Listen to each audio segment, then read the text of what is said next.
ঈদুল ফিতর উপলক্ষে সৌন্দর্য বৃদ্ধির অংশ হিসেবে পুরো এলাকা জুড়ে আনা হয়েছে নান্দনিক পরিবর্তন।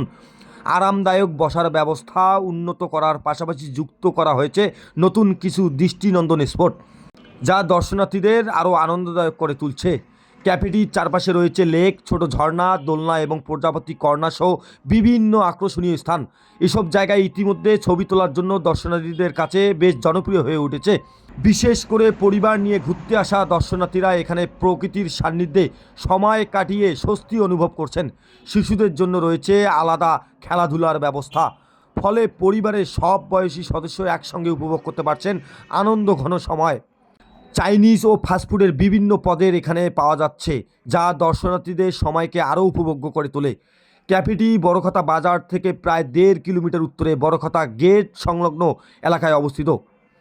সহজ যোগাযোগ ব্যবস্থা থাকায় প্রতিদিন এখানে ভিড় বাড়ছে। দর্শনার্থীরা অনেকে জানায় প্রকৃতির মাঝে এমন শান্ত পরিবেশ সময় কাটানোর সুযোগ খুব কমই পাওয়া যায়। তাই ঈদের ছুটিতে পরিবার পরিজন নিয়ে মামাবাড়ি ক্যাফে হতে পারে একটি আদর্শ গন্তব্য। কর্তৃপক্ষ আশা করছে নতুন সাজে সজ্জিত এই ক্যাফে ঈদকে কেন্দ্র করে দর্শনার্থীদের জন্য আনন্দ, শান্তি ও ভালোবাসায় ভরা স্মরণীয় মুহূর্ত উপহার দিবে।